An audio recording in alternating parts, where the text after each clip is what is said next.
Amazing, is it not? The Ampelos, one of our newest subjects.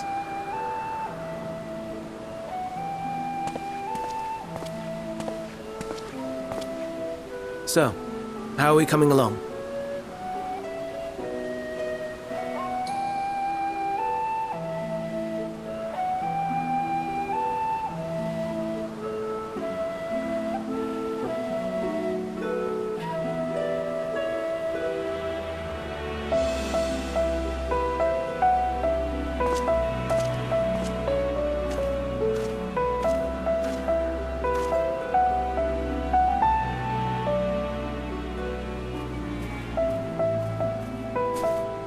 This place is Elpis. Those flowers. Elpis. Entelekis. Like me.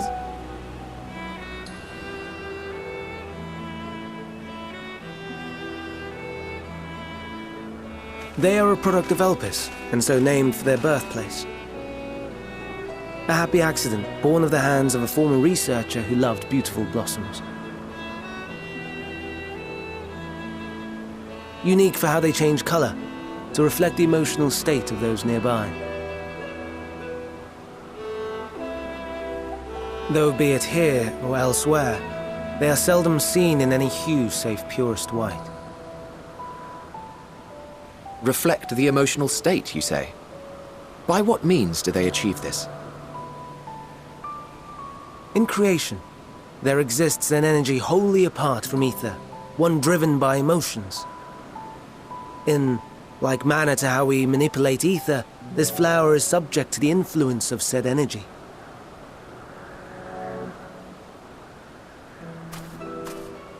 While it has no will of its own, it is sensitive to the prevailing emotion in the vicinity, and reacts by altering its color and vibrancy.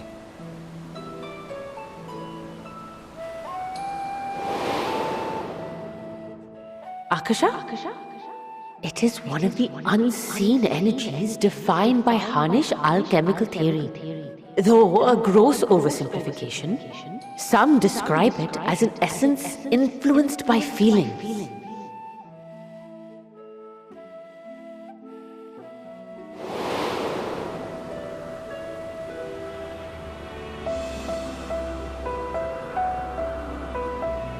Akasha. Though I'm not familiar with the term, your description suggests it is the self-same energy.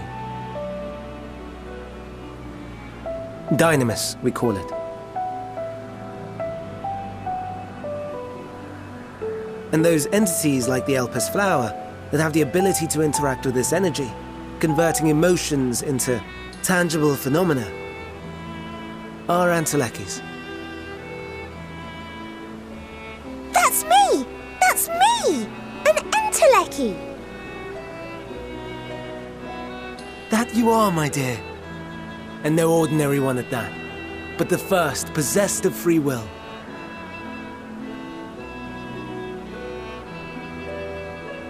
Wait!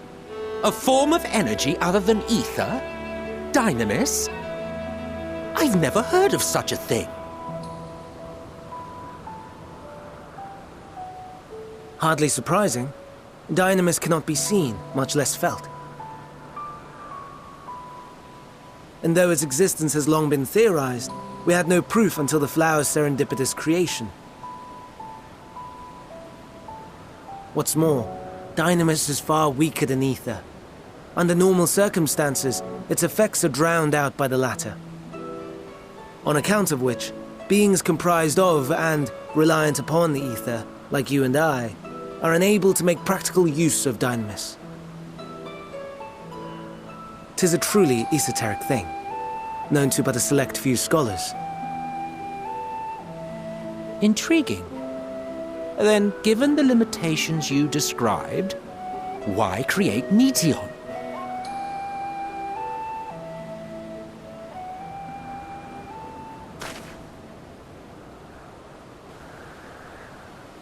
Our star, Aetheris, is especially rich in ether, so much so that its name is derived from it.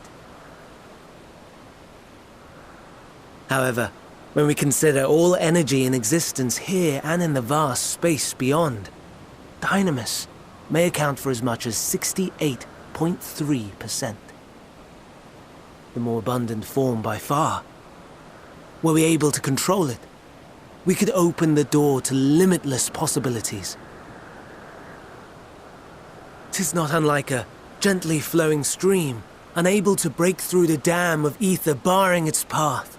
But if we could imbue this stream with the vigor of a raging river...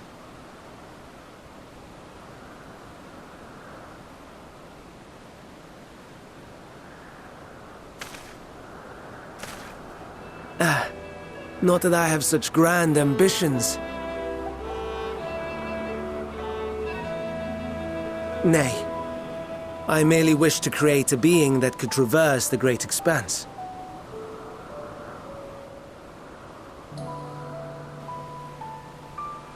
The relative scarcity of ether beyond the bounds of this star was a concern, and so I looked to another source of energy by necessity.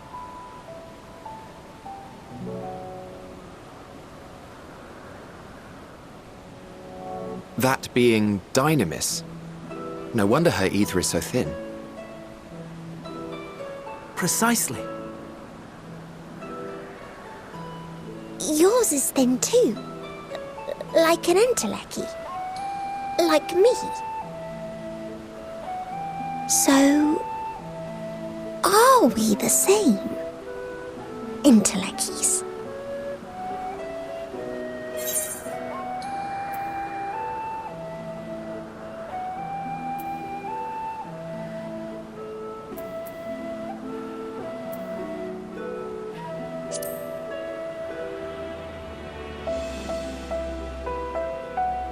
That sounds more akin to the desperate flailings of a wild beast when facing imminent death.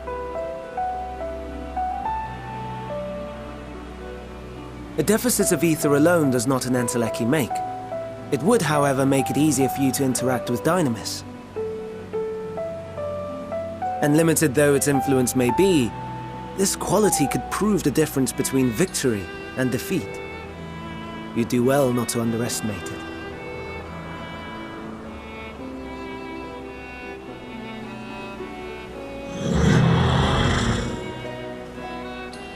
Oh dear, I'd forgotten about the poor fellow. You must excuse me a moment while I go and verify a few more things.